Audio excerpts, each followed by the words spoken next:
like to share some of these things comparing with the world events. మరి దేవుని యందు నమ్మిక ఉంచుతూ ఈ వాక్య మూలముగా ప్రస్తుతం ప్రపంచవ్యాప్తంగా జరుగుతున్న సంభవాలేంటో మీకు సవివరంగా తెలియజేస్తాను. For that, let us turn to Matthew chapter 24 verse 3. దాని కోసమై మత్తయి సువార్త 24వ అధ్యాయము 3వ వచనం దగ్గరికి వద్దామండి. I will read first in English, then you will read in Telugu. Matthew chapter 24 verse 3. మత్తయి సువార్త 24వ అధ్యాయము verse 3. 3వ వచనం అండి. And as he sat upon the Mount of Olives, the disciples came unto him privately, saying, Tell us, when shall these things be, and what shall be the sign of the coming and of the end of the world? ఆయన ఒలీవ కొండ మీద కూర్చుండి ఉన్నప్పుడు శిష్యులు ఆయన యొద్దకు ఏకాంతముగా వచ్చి, ఇవి ఎప్పుడు జరుగును, నీ రాకడకును ఈ యుగ సమాప్తికి నీ సూచనలేవి మాతో చెప్పుమనగా. Let's pray. ప్రార్థన చేసుకుందామండి. Father, we thank you for all the people whom you have brought tonight. తండ్రి, ఈ రాత్రి నీవు తీసుకుని వచ్చిన నీ ప్రజలందరిని బట్టి నిన్ను స్తుతిస్తున్నాం. Lord, you love them all. ప్రభువా, నీవు వారందరినీ ప్రేమిస్తున్నావు. Open our understanding to know your word. నాయనా, నీ వాక్యమును అర్థము చేసుకోగలుగునట్లు మా మనస్సులను తెరువు. Holy Spirit, help everyone. పరిశుద్ధాత్మ దేవుడా, నీవే ఒక్కొక్కరికి సహాయం చేయి. If anybody's mind is bound by wicked spirit, Lord, open their mind to know the word. నాయనా, ఎవరెవరైతే దుష్టాత్మల చేత తమ మనస్సును బంధించబడి ఉన్నారో అలాంటి వారందరూ కూడా నీ వాక్యమును అర్థము చేసుకొనగలుగునట్లు నీవే తెరువమని ప్రార్థన చేస్తున్నాను. Father God, let your name be glorified. తండ్రి అయిన దేవుడా, నీ నామమే మా మధ్యలో మహిమపరచబడును గాక. In Jesus name we pray. యేసు నామములో ప్రార్థిస్తున్నాము తండ్రి. Amen. Amen. Here the disciples of Jesus asking him 3 questions. ఇక్కడ చూస్తే యేసు ప్రభు యొక్క శిష్యులు 3 విషయాలు ప్రభుని అడుగుతున్నట్టుగా గమనిస్తారు. He says, tell us, when shall these things happen? ఈ సంగతులు ఎప్పుడు సంభవించును? That is the first question. మొట్టమొదటి ప్రశ్న అండి అది. Number 2, what shall be the sign of your coming? మరి రెండవ ప్రశ్న ఏమిటంటే, నీ రాకడకు సూచనలు ఏమిటి? And third, what is the sign of the end of the world? అలాగే ఈ భూమి యొక్క అంతానికి సంకేతాలు ఏమిటి? So Jesus answered these 3 questions. యేసు ప్రభువు ఈ 3 ప్రశ్నలకు కూడా ప్రత్యుత్తరం ఇచ్చాడు. And if you read at chapter 24 of Matthew, you can understand, you can find out the answers for 3 questions. మీరు గనక ఈ మత్తయి సువార్త 24వ అధ్యాయాన్ని శాంతంగా చదివినట్లయితే దాన్ని మీరు కనుగొనవచ్చు. The first question is about the temple. మొట్టమొదటి ప్రశ్న దేవాలయంను గూర్చినది. That's what we read in Matthew chapter 24 verse 1. అదే విషయాన్ని మనము మత్తయి సువార్త 24వ అధ్యాయం 1వ వచనంలో చూస్తాం. Let us read Matthew 24:1. దయచేసి చదువుదామండి. మత్తయి సువార్త 24వ అధ్యాయం 1వ వచనం. And Jesus went out and departed from the temple, and the disciple came to him to show him the buildings of the temple. యేసు దేవాలయము నుండి బయలుదేరి వెళ్ళుచుండగా ఆయన శిష్యులు ఆ దేవాలయపు కట్టడములు ఆయనకు చూపింపవచ్చిరి. That temple of that time was a beautiful temple. ఆనాటి కాలంలో అప్పుడున్న ఆ దేవాలయము రమ్యమైన దేవాలయం అది. The king Herod took 46 years to build that temple. హెరోదు రాజు సుమారు 46 సంవత్సరాలు తీసుకొని ఆ శృంగారమైన మందిరాన్ని కట్టడం జరిగింది. He wanted to please the Jewish nation. మరి యూదా జాతిని సంతోషపరచాలని రాజు అనుకున్నాడు. Therefore he constructed this beautiful temple, taking 46 years time. మరి అందుకే 46 దీర్ఘ సంవత్సరాలు తీసుకొని ఈ శృంగారమైన మందిరాన్ని ఆ రాజు కట్టాడు. Those days there were no bricks and there were no cement. ఆనాటి దినాలలో ఇటుకలు కానివ్వండి, సిమెంట్ గాని లేకుండా ఉండింది. So when they construct building, they used to use very huge stones. మరి ఈ భవన నిర్మాణాన్ని చేసేటప్పుడు పెద్ద రాళ్లను వాళ్ళు మోసుకొని వచ్చేవాళ్ళు. Now, through our brick building, we can have 9-inch wall, 13-inch wall, even 4.5-inch wall మరి because of cement and bricks. ఆ ఇటుకలతోనూ సిమెంట్తోనూ కట్టే గోడల యొక్క మందం మరి 4.5 అడుగులు కానివ్వండి, 9 ఇంచులు కానివ్వండి, 14 ఇంచులు కానీ, 13 ఇంచులు కానీ అలాగ ఉంటుంది. Cement and other mortar will hold the bricks together. మరి సిమెంట్ కానివ్వండి, ఇతర మరి పూతలు వాటిని గట్టిగా ఉండేటట్టుగా చేస్తూ ఉంటాయి. Those days there were no cement.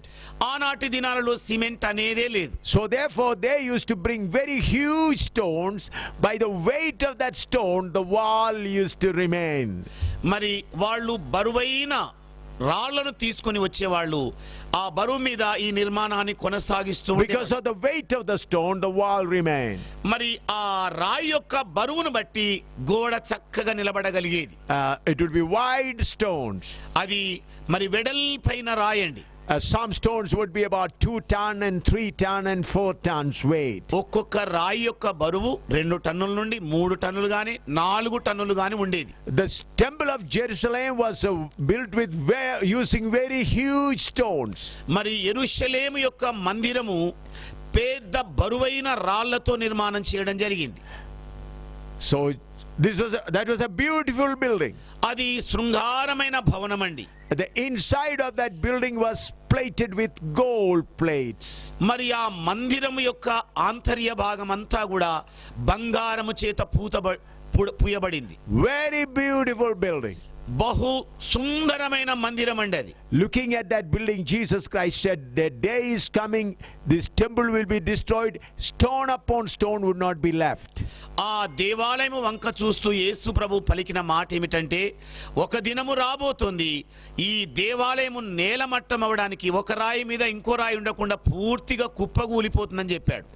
That's why disciples asking when that's going to happen. అందుచేతనే శిష్యులు అడుగుతున్నారు అప్పుడు, అది ఎప్పుడు సంభవిస్తుందయ్యా? Because people of that time thought that this huge structure with very huge stone could never be destroyed. ఎందుకంటే ఆనాటి దినాలలో ఉన్న ప్రజలు నమ్మినది ఏమిటంటే, ఇంత బరువైన రాళ్లతో కట్టబడిన ఈ దేవాలయం ఎట్టి పరిస్థితిలోనూ కూలదు అని అనుకున్నారు. But Jesus said a stone upon stone will not be left. కానీ యేసు ప్రభు అన్న మాటలు ఏమిటంటే, రాయి మీద రాయి ఉండకుండా అది కూల్చబడుతుంది. After the resurrection of Jesus Christ, Jesus went away. మరి పునరుత్థానుడైన తరువాత యేసు ప్రభు వెళ్ళిపోయాడు. The church ministry continued. మరి సంఘ పరిచర్య కొనసాగుతూ ఉండింది. At that time Gentiles came and attacked this building. మరి ఆనాటి కాలంలో అన్యులైన వాళ్ళు వచ్చి ఈ దేవాలయం మీద దాడి చేశారు. And they burned that building. ఆ భవనాన్ని కాల్చివేశారు. And when they burned, the gold that was plated on inside melted and went down to the foundation. ఎప్పుడైతే అగ్ని చేత ఆ మందిరము కాల్చబడిందో, లోపల తాపడం చేయబడిన బంగారు పూతంతా కూడా కరిగి కిందికి వెళ్ళిపోయింది. In order to take the melted gold, they began to remove stone, every stone. ఇలాగా కరిగి క్రిందికి పోయిన బంగారాన్ని తొవ్వి తీసుకోవటం కొరకు వాళ్ళు రాయిని కిందికి కూల్చేశారు. Even the foundation stone was also removed. ఇంకా చెప్పాలంటే పునాది రాళ్లను సహితం వాళ్ళు పెరికి వేశారు. Just like Jesus said, no stone upon stone will be left, the temple was completely destroyed. ఎలాగైతే ప్రభువైన యేసుక్రీస్తు సెలవిచ్చి ఉన్నారో, రాయి మీద రాయి నిలవదని, అలాగే ఖచ్చితంగా అది జరిగింది. So just like Jesus said, it has completely happened. యేసు ప్రభు చెప్పిన మాదిరిగానే ఆ మందిరానికి సంభవించింది. From that day till today, Jewish nation has no temple. మరి ఆ దినం మొదలుకొని నేటి వరకు యూదులకు మందిరం అనేదే లేదు. They are anxiously waiting to have their own temple. మరి వారు అత్యభిలాషతో ఎదురు చూస్తున్నారు దేనికోసమంటే ఒక మందిరం కొరకు. In 1948 they became a nation. మరి 1948వ సంవత్సరంలో వాళ్ళు ఒక జాతిగా ఏర్పడ్డారు. As they were scattered all over the world. వారు ప్రపంచవ్యాప్తంగా చెల్లాచెదరైపోయారు. But in 1948 they became a nation. కానీ 1948వ సంవత్సరంలో ఒక జాతిగా వాళ్ళు కూర్చబడ్డారు. From that day till today they are waiting to have their own temple. మరి ఆ రోజు మొదలుకొని నేటి వరకు కూడా మాకొక మందిరము కావాలన్న వాంఛతో ఎదురు చూస్తున్నారు. In the original place of that temple we have the Dome of the Rock, the number 2 holy place of Islam. మరి మందిరము కట్టబడిన అసలైన స్థలంలో ప్రస్తుతం డోమ్ ఆఫ్ ద రాక్ అనే ముస్లింల యొక్క రెండవ పవిత్ర మసీదు ఉంది. Number 1 is in Mecca, number 2 is Dome of the Rock. మరి మొదటిదేమో మక్కా మసీదు, రెండవదేమో Dome of the Rock. And they want to build the temple in that very same place. మరి అదే స్థలములో మందిరమును కట్టవలనన్న వాంఛ యూదులు కలిగి ఉన్నారు. Because that was the place where Abraham offered Isaac as a sacrifice to God. మరి అదే స్థలములో అబ్రహాము తన కుమారుని దహన బలిగా అర్పించిన స్థలం. So people, the Jewish nation is waiting when we can build the temple after destroying the Dome of the Rock. మరి డోమ్ ఆఫ్ ద రాక్ ను నాశనం చేసిన తర్వాత ఎప్పుడు మందిరాన్ని కడుదామా అని యూదులంతా కూడా తహతహతో ఎదురు చూస్తున్నారు. If they come forward and destroy Dome of the Rock, there will be a great war among the whole nations and Israel will be totally destroyed. మరి ఒకవేళ గనక వీరు వెళ్ళి ఆ డోమ్ ఆఫ్ ద రాక్ ను నాశనం గనక చేస్తే ప్రపంచ దేశాలన్నింటిలో నుండి వ్యతిరేకత బయలుదేరి గొప్ప యుద్ధం సంభవించవచ్చు. Secretly they through tunnel went down to the bottom of the Dome of the Rock. మరి రహస్యంగా సొరంగ ద్వారాలు ఏర్పరిచి వాళ్ళు డోమ్ ఆఫ్ ద రాక్ యొక్క పునాది స్థలం దగ్గరికి వెళ్ళారు. Then they found there Solomon, the foundation which Solomon laid, those foundations are still there. మరి సొలొమోను వేసిన పునాది వారు సొరంగం దారి గుండా వెళ్ళి చూసేసరికల్లా అది అలాగే నిశ్చలంగా ఉంది. After the Solomon's temple was destroyed, then later on this Herod made the temple. మరి సొలొమోను కట్టిన మందిరమును నాశనం చేసిన తర్వాత అదే స్థలంలో ఈ హెరోదు రాజు యెరూషలేం మందిరాన్ని కట్టాడు. But some of the old stones of Solomon's temple is still there. కానీ సొలొమోను రాజు ఉపయోగించిన కొన్ని ప్రాచీనపు రాళ్ళు ఇంకా అలాగే ఆ చోట ఉన్నాయి. So they realized this is the real place. అప్పుడు వాళ్ళు గుర్తించింది ఏమిటంటే ఇదే అసలైన సిసలైన స్థలం. So they are waiting for the day when the Dome of the Rock could be removed and they can construct the temple. వాళ్ళు ఏ రోజు ఈ డోమ్ ఆఫ్ ద రాక్ కూల్చివేయబడుతుందా ఆ స్థలములో మందిరము కట్టవలనన్న ఎదురు చూపులు చూస్తున్నారు. As it comes, at the end I'll explain little more about it. మరి దాని గురించి ఆఖరి ఘట్టంలో నేను మరలా మీకు కొంత వివరిస్తాను. Now the number 1 problem the world facing today is global warming. మరి ప్రపంచం ఎదుర్కొంటున్న ప్రథమ సమస్య ప్రస్తుతం ఏమిటంటే భౌగోళిక ఉష్ణోగ్రత. It's increasing day by day. అది రోజు రోజు ఎక్కువ అవుతోంది. All the leaders of the world and scientists are trying their level best to somehow bring down the temperature. మరి ప్రపంచ వ్యాప్తంగా ఉన్న దేశాధినేతలందరూ శాస్త్రజ్ఞులందరూ ఈ రకంగా రోజు రోజుకు పెరిగిపోతున్న భౌగోళిక ఉష్ణోగ్రతను తగ్గించవలనని సర్వ ప్రయత్నాలు చేస్తున్నారు. You are reading the newspaper and through the television you are hearing every day this is the greatest problem. మరి మీరు వార్తాపత్రికల ద్వారా బహుశా చదువుతూ ఉండవచ్చు, టీవీల ద్వారా చూస్తూ ఉండవచ్చు. రోజు రోజు కూడా ఇది తొలిచి వేస్తున్న సమస్యగా ఉంది. Due to the global warming, drinking water problem is increasing day by day. మరి భౌగోళిక ఉష్ణోగ్రత పెరగడాన్ని బట్టి రోజు రోజు నీటి సమస్య కూడా ఉత్పన్నమవుతోంది. In African countries somewhere people drink the urine of cows and cattle. మరి దక్షిణాఫ్రికా ప్రాంతంలో కొన్ని స్థలాలలో నీటికి బదులుగా ఆవుల యొక్క గేదెల యొక్క మూత్రాన్ని వాళ్ళు త్రాగుతున్నారు. I have pictures with me where boys and girls and women go and open their mouth when these cows and oxen open their mouth for passing out urine. ఎద్దులు కానివ్వండి, ఆవులు కానివ్వండి, అవి తోక పైకి లేపి మూత్రాన్ని పోసే సమయంలో కొంతమంది స్త్రీలు బాలురైన వాళ్ళు వెళ్ళి వాళ్ళ నోరు తెరిచి త్రాగుతూ ఉన్న చిత్రపటాలు నా దగ్గర ఉన్నాయి. So the water problem is increasing day by day.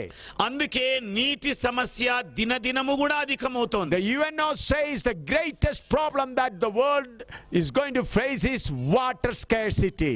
మరి ఐక్యరాజ్య సమితి ఎక్కువగా ఆందోళన చెందుతూ తెలియజేస్తున్న సంగతి ఏమిటంటే మరి రోజు రోజు ప్రపంచంలో దాహార్తి తీర్చే కొరత ఉందంటున్నారు. Let us turn to the book of Revelation chapter 16 verse 8 and 9. మరి ప్రకటన గ్రంథం 16వ అధ్యాయం 8-9 వచనాలు చూద్దామండి. The book of Revelation chapter 16 verse 8 and 9. ప్రకటన గ్రంథం 16వ అధ్యాయం 8-9 వచనాలండి. And the fourth angel poured out his vial upon the sun, and power was given unto him to scorch men with fire. And men were scorched with great heat, and blasphemed the name of God, which hath power over these plagues, and they repented not to give him glory. నాలుగవ దూత తన పాత్రను సూర్యుని మీద కుమ్మరింపగా మనుషులను అగ్నితో కాల్చుటకు సూర్యునికి అధికారము ఇయ్యబడెను. కాగా మనుషులు తీవ్రమైన వేడిమితో కాలిపోయి ఈ తెగుళ్ల మీద అధికారము గల దేవుని నామమును దూషించిరి గాని ఆయనను మహిమపరచునట్లు వారు మారు మనసు పొందినవారు car. This incident is going to take place after Antichrist come to rule this world. మరి ఈ ప్రపంచాన్ని క్రీస్తు విరోధి ఏలబోయే సమయంలో ఈ సంఘటన చోటు చేసుకోబోతోంది. Especially after the first phase, after 3.5 years. మొట్టమొదటి దశలో అంటే 3.5 సంవత్సరాలైన పిదప If Christ comes today, ఒకవేళ క్రీస్తు ఈ రోజే గనక వచ్చినట్లయితే then Antichrist will come and he'll rule the world for 7 years.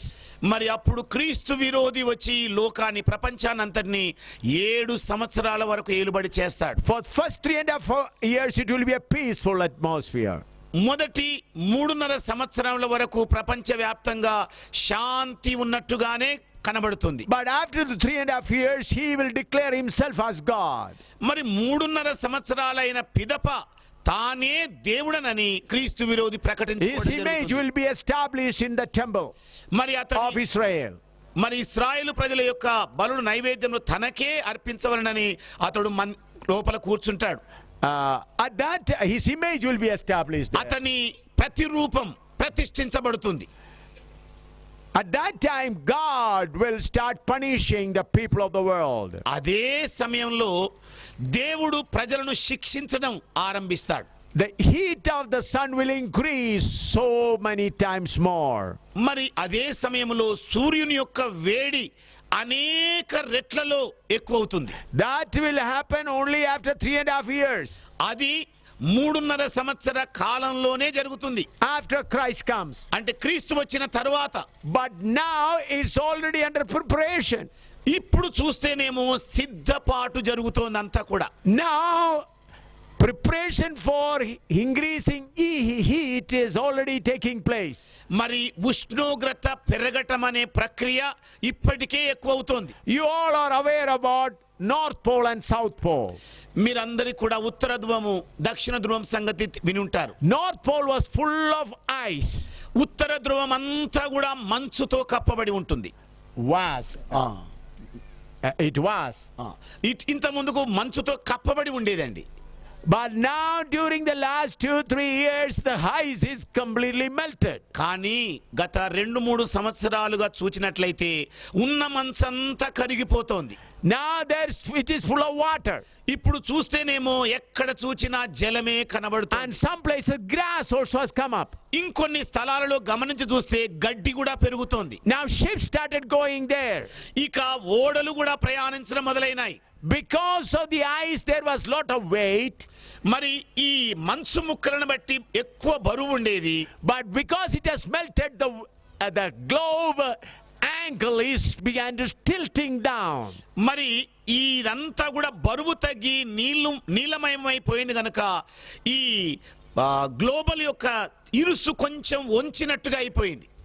Now scientists are afraid if this tilt increases more, all the climatic situation will be against human being. ఒకవేళ ఈ భూగోళం యొక్క ఇరుసు గనక ఇంకాస్త వంగినట్లయితే ప్రపంచంలో పెద్ద విపత్తు సంభవించబోతుందని శాస్త్రజ్ఞులు కలవరపడుతున్నారు. You may all have heard about the mountain Himalaya.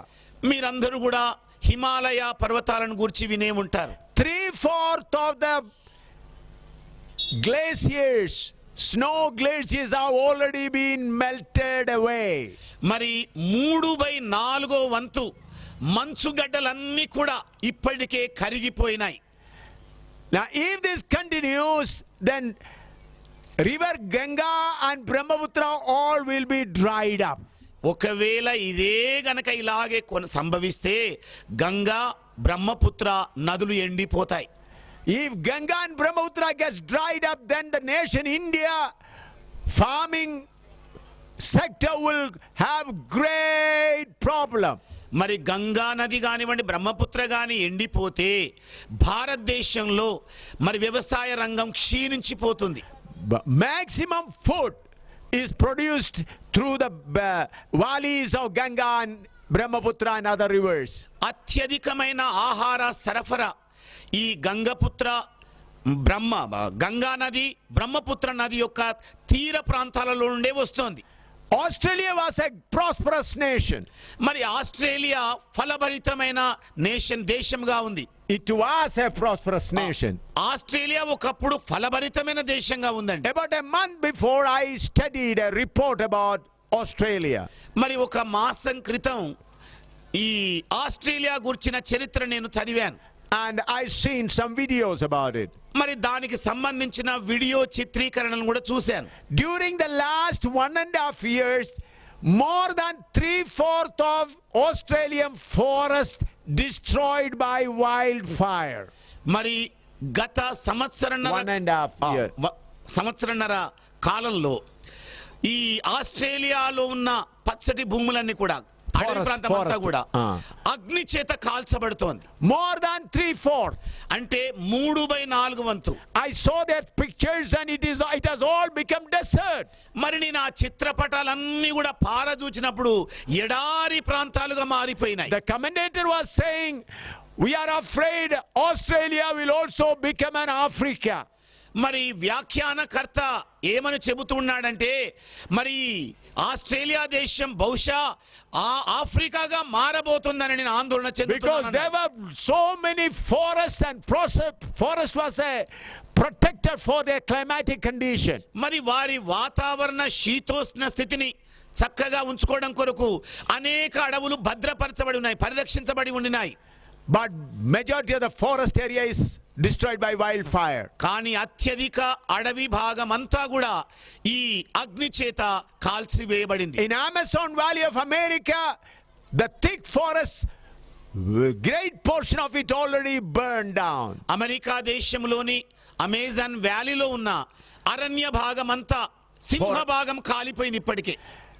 In California, there never used to be fire, but during the last 2 years, fire destroyed major area of California forests.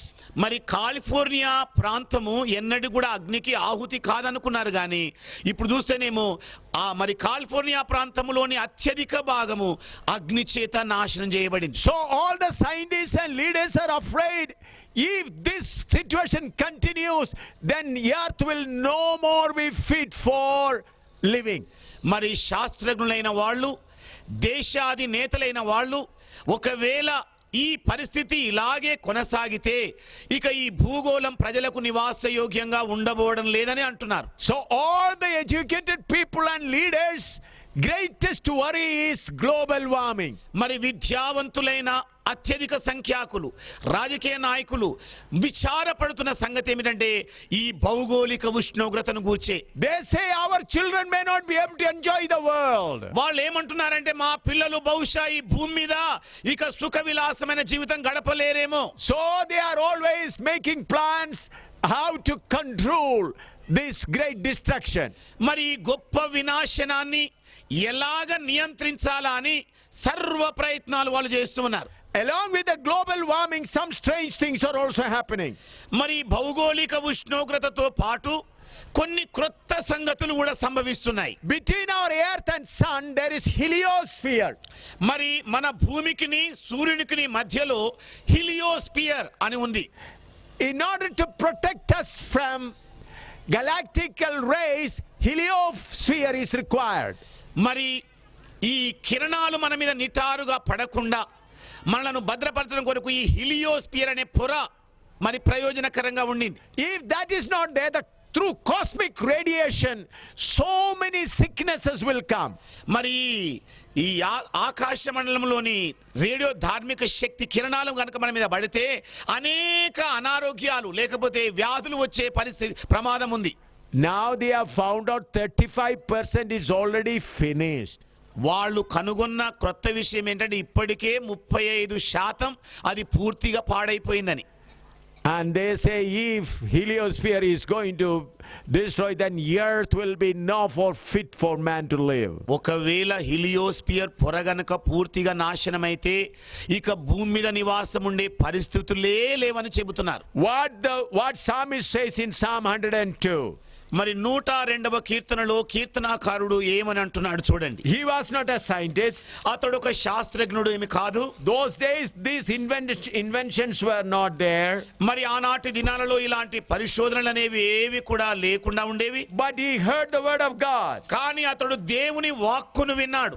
What he says, ఆయన ఏమని చెబుతున్నాడు? Psalm 102 verse 25 and 26. 102వ Keerthana 25-26 వచనాలండి. Psalm 102 verse 25 and 26. 102వ Keerthana 25-26 వచనాలండి. Of all hast thou laid the foundation of the earth, and the heavens are the work of thy hands. They shall perish, but thou shalt endure. Ye all of them shall wax old like a garment. As a vesture shalt thou change them, and they shall be changed. ఆదియందు నీవు భూమికి పునాది వేసితివి, ఆకాశములు కూడా నీ చేతి పనులే. అవి నశించును గాని నీవు నిలిచియుందువు. అవి అన్నియు వస్త్రము వలె పాతగిలును. ఒకడు అంగవస్త్రమును తీసివేసినట్లు నీవు వాటిని తీసివేయుదువు అని మార్చబడును. Thousands of years ago the servant of God has written this. వేల సంవత్సరముల క్రితం దేవుని సేవకుడు ఈ మాటలు రాశాడు. Through the Holy Spirit he knew what's going to happen. పరిశుద్ధాత్మని ద్వారా ఏమి సంభవించబోతుందో అది ఆయన చూడగలిగాడు. At that time global warming was not there. ఆ సమయంలో ఈ భౌగోళిక ఉష్ణోగ్రత అనేది లేదు, వేడి లేదు. Heliosphere problem was not there. అలాగే హీలియోస్పియర్ పొర యొక్క సమస్య లేదు. But in the spirit he saw what's going to happen. కానీ అతని ఆత్మలో ఏమి సంభవించబోతుందో పరికించగలిగాడు. And he says you are going to remove this heaven and this earth like an old garment. మరి ఒక పాతగిలిన వస్త్రము వలె నీవు ఈ భూమిని ఆకాశమును తీసివేయబోతున్నావు అంటున్నాడు. Why the oil prices is increasing? ఎందుకని ఈ నూనె యొక్క ధరలు అధికంగా పెరుగుతున్నాయి? The resources are decreasing. మరి వనరులు బాగా తగ్గుతూ ఉన్నాయి. Therefore the prices are increasing. అందుచేతనే ఈ రేట్లు ఎక్కువ అవుతూ ఉన్నాయి. There's going to come a time there'll be no petrol. మరి ఒక సమయం రాబోతుంది పెట్రోల్ అనేదే ఉండకపోవచ్చు. Therefore they are trying how to have some other additional fuel. మరి పెట్రోలుకు బదులుగా మరి ఇంకా ఏదైనా ఇంధనాన్ని కనుగొనాలని సర్వ ప్రయత్నాలు చేస్తున్నారు. Let man try his best, but the time of God is approaching very near. The age of the earth is almost over. మానవుడు ఎన్ని ప్రయత్నాలు పరిశోధనలు చేసినా కూడా భూమి యొక్క ఆయుష్కాలం దగ్గర పడుతోంది. దేవుడు దాన్ని తీసివేయబోయే సమయం సమీపిస్తోంది. But the children of God have a hope. కానీ దేవుని పిల్లలైన వారికి ఒక నిరీక్షణ ఉన్నది. We are waiting for that great day of God. మనము దేవుని యొక్క మహా దినమును ఎదురు చూస్తున్న వారం. 2 Peter chapter 3 verse 13. పేతురు రాసిన 2వ పత్రిక 3వ అధ్యాయము 13వ వచనం అండి. 2 Peter chapter 3 verse 13. పేతురు రాసిన 2వ పత్రిక 3వ అధ్యాయము 13వ వచనం. Nevertheless we according to his promise look for new heavens and a new earth wherein dwelleth righteousness. అయినను మనం ఆయన వాగ్దానమును బట్టి క్రొత్త ఆకాశముల కొరకును క్రొత్త భూమి కొరకును కనిపెట్టుచున్నాము, వాటి యందు నీతి నివసించును. So, beloved, those who believe in Christ, you have a great hope. ప్రియులారా, అందుకే చెబుతున్నాను, ఎవరైతే యేసుక్రీస్తునందు విశ్వాసం ఉంచుతున్నారో వాళ్లకు గొప్ప నిరీక్షణ ఉన్నది. Let the oil resources come to a close. మరి తైలపు నిధులు పూర్తిగా అయిపోయే స్థితి రానివ్వండి. Let the North Pole and South Pole Arctic region completely, the ice will let it be completely melted away. మరి ఉత్తర ధ్రువము దగ్గరను దక్షిణ ధ్రువం దగ్గరను ఉన్న మంచుగడ్డలు, మంచు ప్రాంతం అంతా కరిగిపోనివ్వండి. Let the heat of the sun increase. మరి సూర్యుని యొక్క వేడిమి అధికము కానివ్వండి. Our God, our eternal Father is going to make a new heaven and new earth. మన దేవుడు నిత్యుడగు తండ్రి మన కొరకై నూతన భూమి నూతన ఆకాశమును సృజించబోతున్నాడు. That's what we read in Revelation chapter 21 verse 1.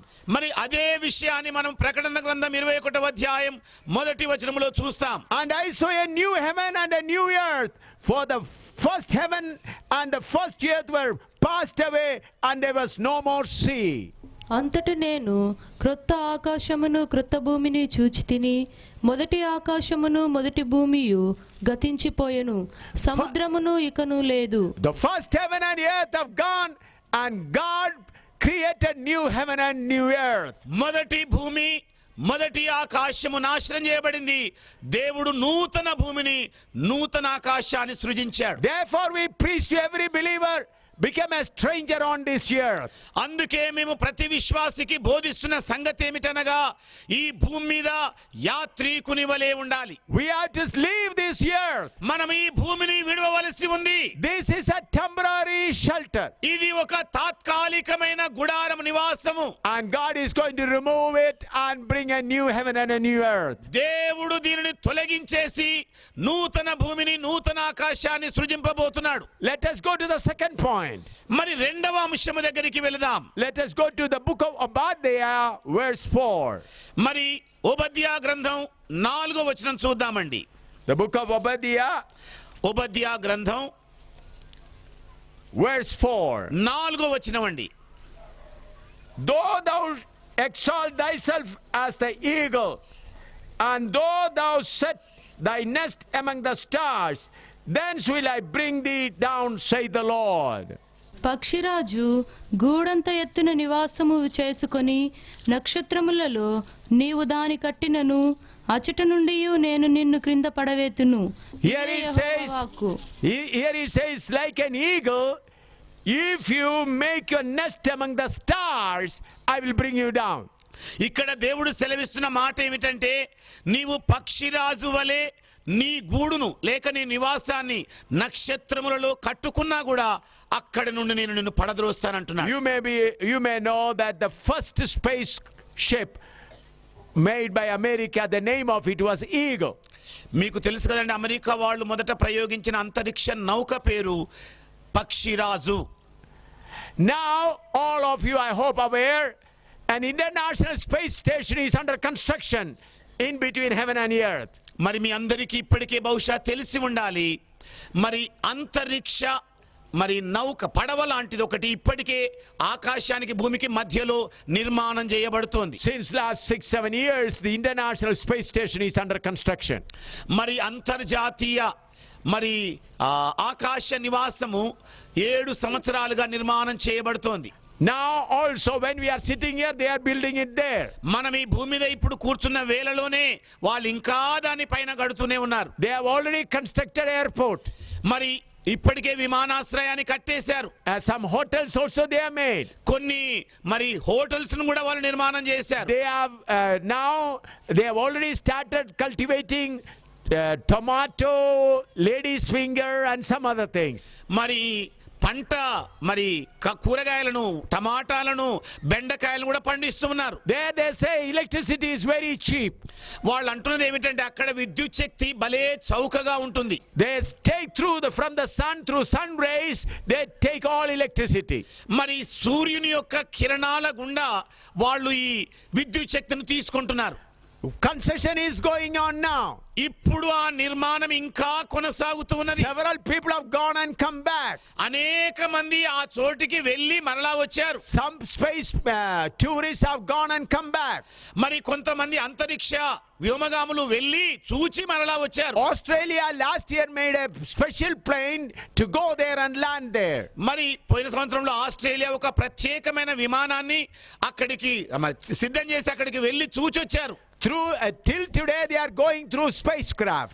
మరి ఇప్పటికి కూడా ఆకాశయానం చేస్తూ వాళ్ళు చూసి వస్తున్నారు. But they are making special planes. దాని కొరకై ప్రత్యేకమైన విమానాలను నిర్మాణం చేస్తున్నారు. Already aerodrome is constructed. ఇప్పటికే ఏరోడ్రోమ్ అనేది నిర్మాణం చేయబడింది. Airfield is already made. అంటే విమానాల నిలిపే స్థలం ఇప్పటికే అది నిర్మాణం చేయబడింది. The plane which they made in Australia, it has to go like a space shuttle. మరి ఆస్ట్రేలియాలో వాళ్ళు నిర్మాణం చేసిన విమానము ఒక అంతరిక్ష యానం వలె పైకి దూసుకొని పోయేటట్టుగా చేశారు. But that is very costly. కానీ అది బహు ఖరీదైనది. So now they are making design to make like an ordinary plane which could run here and then take up. మరి ఇప్పుడు వాళ్ళు చేస్తున్న ప్రయత్నం ఏమిటంటే ఒక సామాన్యమైన విమానం వలె ఇటు అటు కాసే పరిగెత్తి ఆ తర్వాత దూసుకొని వెళ్ళే మరి విమానాన్ని నిర్మాణం చేస్తున్నారు. Then the expense will be much less. అప్పుడు మరి దాని యొక్క వెల కూడా బహు తగ్గుతుంది. Journey expense will be very less. Journey expense. ఆ యాత్ర రవాణా ఖర్చు బాగా తగ్గుతుందన్నమాట. I've read the report. Several lakhs of people have already reserved for it. నాకు అందిన సమాచార ప్రకారంగా ఇప్పటికే లక్షల కొలది మంది తమ స్థలాలను మరి రిజర్వ్ చేసేసుకున్నారు. They are already waiting in the queue line. వాళ్ళందరూ కూడా వరుస క్రమములో ఎదురు చూస్తూ ఉన్నారు. Why? ఎందుకని? If something happens to this earth, they can go up. భూమి మీద ఏదైనా సంభవిస్తే ఇక తిన్నగా అక్కడికి వెళ్ళొచ్చు అనుకుంటున్నారు. During the last Japan nuclear accident, the fear in the hearts of people are increasing every day. మరి పోయినసారి జపాన్ లో జరిగిన న్యూక్లియర్ రేడియో ధార్మిక శక్తి వలన ఆ భయం ఇప్పటికి కూడా ప్రజల గుండెల్లో అలాగే నిలిచి ఉంది. It increases. అది ఎక్కువవుతూ ఉన్నది. If some nuclear accident takes place, what will do? ఒకవేళ ఏదో ఒక న్యూక్లియర్ ప్రమాదమే గనక సంభవిస్తే ఎలాగుంటుంది పరిస్థితి? When it was happening in Japan, in India also people were afraid. మరి జపానులో ఇది సంభవిస్తున్న సమయంలో భారతదేశంలో కూడా భయం పట్టుకుంది. If the air comes to India, what will happen? ఒకవేళ జపాన్ నుండి గాలి గనక వీస్తే భారతదేశానికి ఏమి సంభవిస్తుంది? So the leaders are saying the easy way is to go up and stay there. అందుకనే రాజకీయ నాయకులు చెబుతున్నది ఏమిటంటే సులభమైన మార్గం ఒకటే, భూమిని విడిచి పైకి వెళ్ళిపోదామంటున్నారు. When Obadiah was writing this, there was not even a moving vehicle. మరి ఓబద్యా ఈ వచనాలను రాసే సమయంలో ప్రయాణం చేయడానికి ఒక వాహనం కూడా గతి లేదు. No moving vehicle. అసలు కదిలే వాహనాలే లేవు. No motorcycle, no vehicle, only human, only animal transport was there. మరి ద్విచక్ర వాహనాలు గాని ఇంకా ఇతర ఏ వాహనాలు గాని లేవు గాని పశువులు యాత్ర కొరకు వాడబడుతుండేవి. No cycles were also there. ఇంకా చెప్పాలంటే 2 చక్రాల సైకిల్ కూడా లేకుండా ఉండింది. At that time he says you will fly and make your nest in the midst of stars, from there you will be brought down. అలాంటి ఆ సమయంలో ఉపధ్యాయ రాస్తున్నాడు, నీవు పక్షిరాజంత గూడంత ఎత్తుగా మరి నీ నివాసము నక్షత్రములలో కట్టుకున్నా కూడా నేను అచ్చట నుండి నేను కిందికి పడద్రోస్తానంటున్నాడు. Think how much Old Testament prophets believed the word of God. మీరు దీన్ని బట్టి ఆలోచించండి, అంచనా వేయండి. పాత నిబంధన భక్తులు దేవుని వాక్యాన్ని ఎంతగా నమ్మారు. There is no planes, అప్పుడు విమానాలేవి లేవు, no cars, కార్లు లేవు, no trains, రైళ్లు లేవు, but still they believed. అయినప్పటికీ వాళ్ళు నమ్ముతూ ఉన్నారు. That's why they have written it down. అందుచేతనే వాళ్ళు ఈ మాటలు ఇలాగ రాశారు. What God says, దేవుడు చెబుతున్నది ఏమిటి? even if you go and settle down there, I'll bring you down from there. ఒకవేళ నీవు అతడికి వెళ్ళి నివాసం కట్టుకున్నా అక్కడి నుండి నేను కిందికి తీసుకొని వస్తానంటున్నా. That prophecy is also being fulfilled before our eyes. ఆ ప్రవచన లేఖనాలు కూడా మన కళ్ళ ఎదుటనే నెరవేరాయి.